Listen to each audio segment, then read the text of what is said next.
Hello welcome to mom's arts and flavours. So ഇന്നത്തെ വീഡിയോയിൽ ഒരു കുക്കിംഗ് വീഡിയോ ആണ് ഞാൻ കാണിക്കാൻ പോകുന്നത്. ഒന്നുമില്ല, വളരെ എളുപ്പത്തിൽ നമുക്ക് ബ്രേക്ക്ഫാസ്റ്റിന് ഉണ്ടാക്കാവുന്നത് തന്നെയാണ്. ഒരു ബട്ടർ ഉത്തപ്പമാണ് ഉണ്ടാക്കാൻ പോകുന്നത്. ഞാനിവിടെ എങ്ങനെയാണ് ചെയ്യണതെന്നുള്ളതാണ് ഈ വീഡിയോയിൽ കാണിക്കാൻ പോകുന്നത്. അതിൻ്റെ കൂടെ ഒരു അടിപൊളി പുതിന ചട്നിയും ഉണ്ടാക്കുന്നുണ്ട്. ഞാൻ ഈ ചട്നി ശരിക്കും പറയാന്ന് വെച്ചാൽ ബാംഗ്ലൂർ വന്നതിന് ശേഷമാണ് ഞാൻ ഉണ്ടാക്കാൻ പഠിച്ചത്. സാധാരണ നമ്മൾ നാട്ടിലൊക്കെ എല്ലാവരും തേങ്ങ കൊണ്ടുള്ള ചട്നി അങ്ങനെയൊക്കെയാണല്ലോ. ഇവിടെ വന്നതിന് ശേഷമാണ് പുതിന ചട്നിയൊക്കെ ഞാൻ ട്രൈ ചെയ്ത് നോക്കിയിട്ടുള്ളത്. അപ്പോൾ ഒട്ടുമുക്കാലും ആൾക്കാർക്ക് അറിയാത്തവരാണെന്നുണ്ടെങ്കിൽ അവർക്കിത് യൂസ്ഫുൾ ആവും എന്ന് വിചാരിച്ചുകൊണ്ട് ഈ വീഡിയോ ഞാൻ ചെയ്യുന്നു. മാത്രമല്ല, എൻ്റെ അച്ഛനും അമ്മയും വന്നിട്ടുണ്ട് നാട്ടിൽ നിന്ന്. അപ്പോൾ എന്തെങ്കിലുമൊക്കെ ഒന്ന് ചെയ്യണമല്ലോ, എന്തെങ്കിലും ഒരു വീഡിയോ ചെയ്യണമല്ലോ എന്നാലോചിച്ച് എനിക്കിപ്പോൾ ഒട്ടും വീഡിയോസ് ചെയ്യാനും സമയം കിട്ടുന്നില്ല. അപ്പോൾ ഞാൻ വിചാരിച്ചു എന്തെങ്കിലും ഒരു കുക്കിംഗ് വീഡിയോ എന്തെങ്കിലും ആവാം എന്ന് കരുതിയിട്ടാണ് ഈ വീഡിയോ ചെയ്യുന്നത്. അപ്പോൾ എന്തായാലും എല്ലാവർക്കും ഈ വീഡിയോ ഇഷ്ടപ്പെടുമെന്ന് വിചാരിക്കുന്നു. പുതിയതായിട്ടാണ് നിങ്ങൾ എൻ്റെ വീഡിയോസ് കാണുന്നതെങ്കിൽ please like, share and subscribe. Maximum എല്ലാവരും ഷെയർ ചെയ്യുക, സപ്പോർട്ട് ചെയ്യുക. അപ്പോൾ ശരി, നമുക്ക് വീഡിയോയിലേക്ക് കിടക്കാം.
എൻ്റെ വീഡിയോ ഇഷ്ടപ്പെട്ടു എന്ന് വിചാരിക്കുന്നു.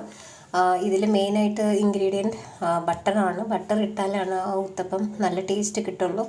അതുപോലെ എത്രത്തോളം അത് ഫ്രൈ എത്രത്തോളം അത് പാനിൽ ചൂടാക്കി എടുക്കുന്നു അത്രത്തോളം നല്ല ക്രിസ്പിനെസ് ഉണ്ടാവും. പിന്നെ അതിൻ്റെ കൂടെ ഈ ചട്നി ഇതുപോലെ വീട്ടിൽ നമുക്ക് വാങ്ങാൻ കിട്ടുന്ന ചട്നി ഉണ്ട്, ചട്നി പൗഡർ കിട്ടും. അതും അതിൻ്റെ കൂടെ ട്രൈ ചെയ്യുമ്പോൾ നല്ല ടേസ്റ്റാണ്. 2 പുതിന ചട്നിയും എന്താ പറയുക ചട്നി പൗഡറും കൂടി രണ്ടും മിക്സ് ചെയ്തിട്ടുള്ള കോമ്പും നല്ല അടിപൊളിയാണ്. അപ്പോൾ എല്ലാവരും ഒന്ന് ട്രൈ ചെയ്യുക. അപ്പോൾ മറക്കാതെ ലൈക്ക്, ഷെയർ ആൻഡ് സബ്സ്ക്രൈബ്. അപ്പോൾ ശരി, ഇനി വീണ്ടും അതുപോലെ അടിപൊളി വീഡിയോസായിട്ട് ഞാൻ വരുന്നതായിരിക്കും. ശരി, till then take care, by.